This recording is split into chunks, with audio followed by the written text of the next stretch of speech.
first of all, there's a lot of talk about rivalry and those kinds of things. From my perspective and our perspective, nothing but respect for the Bucks. What they threw at us to begin the game and really throughout the game was the thing that champions do. I mean, they come out and they throw everything, their heart and soul into it. We didn't respond well early. We stayed with it, and we showed the kind of resilience that we've really shown all year. So, my hat's off to our guys for hanging in. Our crowd was tremendous. What happened in the overtime, we were down 7 with 40 seconds. Nemhard hits the 3. We get a steal. Ty gets an and one, and then we got fortunate. They had a mishandle, and we got the ball, and Ty made the play to win the game. And neither team had a timeout. I mean, both teams literally left every single ounce of everything they had out there, including timeouts, and nobody had anything left. So we're fortunate, but fortune favors the bold. Our guys were bold in the last 3 quarters, and we're very thankful and very grateful to be moving on. We know the next challenge is going to be very daunting as well, but we got a couple of days here, I guess. I don't know when we play. Does anybody know when we play? Yeah, they're saying maybe Saturday or Sunday, but nobody really knows for sure. So anyway, congrats to our guys. You guys talked a lot during that stretch in March when you won a bunch of close games about how those moments could help you for the playoffs. What did you see from your team in terms of attitude, resolve, whatever, in the final minutes of both regulation and overtime? Yeah, we were in this situation many times. Maybe not quite this dire. I don't know if it was down 7 with 40 seconds, but we were down 7 with under 2 minutes, and it's very difficult to overcome that. But we did it a couple times, and regardless of who we did it against, we had guys that got experience with that kind of pressure and having had that kind of toughness and resilience. So all those ingredients go into the mix when a team pulls off what our guys pulled off today. What'd you make of Tyrese fighting through a couple misses early in overtime to have those moments late and hitting the game winner with just a second to go? Yeah, I mean, when it comes to belief in himself, Tyrese has an iron will.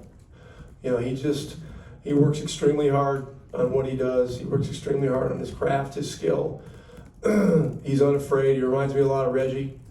And this game will go down as one of the all-time great Pacer wins because of the circumstances in overtime and what was on the line. And Ty obviously authored, a big part of this ending. So congratulations to him. The Netflix people are driving me nuts. They're everywhere.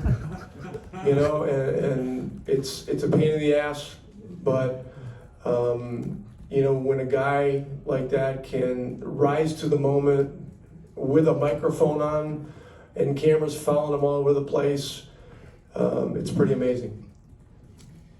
Aaron Neesmith has been stepping up this entire series. 19 and 12, obviously came through with a lot of big plays and big moments. Just how important does he continue to be throughout this playoffs? Well, there's a period in the fourth quarter where we were getting shots, but we were unable to convert. Called a timeout. We put him in a stack action, and he delivered a 3, boom, just like that. And that was a huge play. Then he had a tip in late, and he's involved in a lot of loose ball plays. He was involved in the play in Game 4, which was a defining play as well. A chase down block on Portis turns into an and one at the other end, and it really was a big part of the run we made in the second half. So.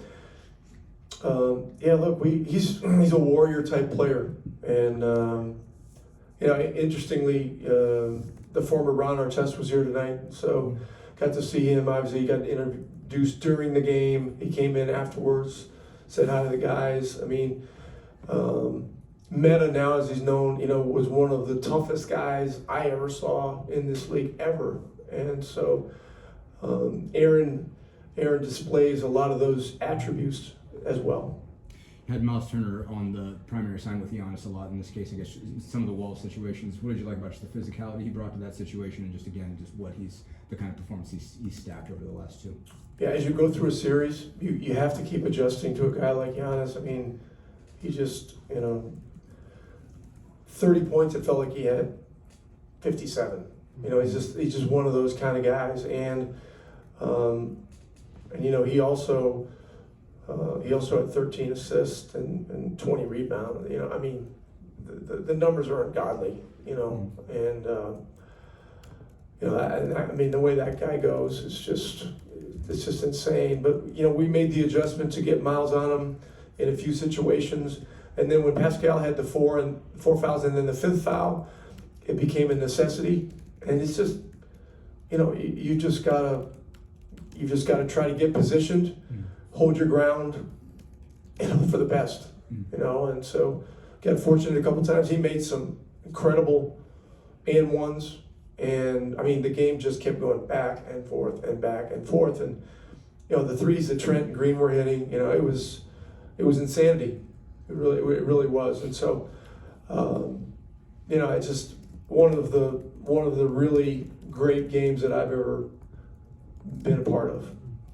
Coach, when your team was down 33-13, what was your message to them to try to get them back on track? Fucking hit somebody. I mean, really, that's what it was. Apologies to the league, and I'll take that back. But listen, this is one of those things where when a team is completely desperate, this is what happens. I mean, Tyrese made a pass on the first play of the game and cut through, and Trent just boom hit him. And they were going to be in a hit first mode. It was hard to complete a pass in the first 5 minutes of the game. I mean, it's just really difficult. And to regain leverage, we had to do a reset. We had to do a mental reset. We had to do a physical reset. We had to sit down and figure out a way to stop them. Because when they start out 11-0 and 13-3, that's not a good way to start the game. TJ had 18 points in 17 minutes. What did you think of his play off the bench tonight? How he just kind of made some big buckets there at the end of the third, beginning of the fourth? Yeah, I know he got a standing ovation when he came out in the fourth.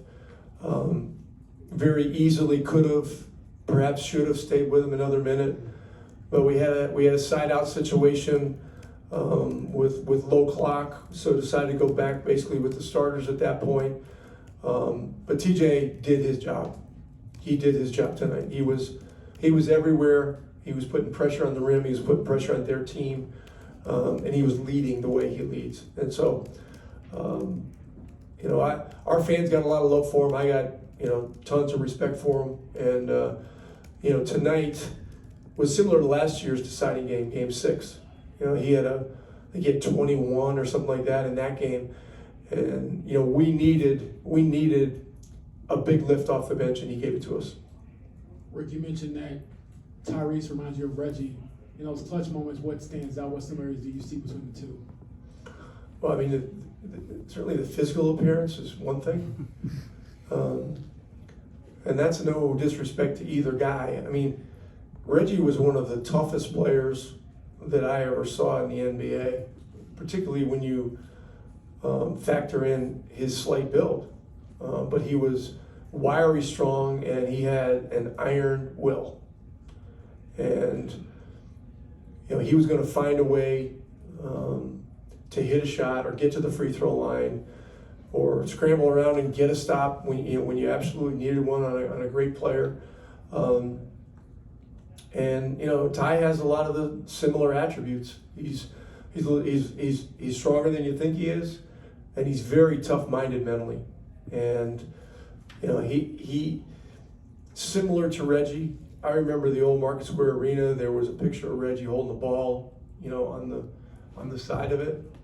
He was the only picture of a Pacer player, and it represents the fact that that player wants the responsibility of being the face of the franchise. And with the way Ty plays, you can tell he wants the responsibility. of being that guy. And so even when it's tough, he doesn't waver in his belief, and he keeps attacking and keeps fighting. And so no better example than the last 40 seconds tonight. Thank you, Coach. It'll be Tyrese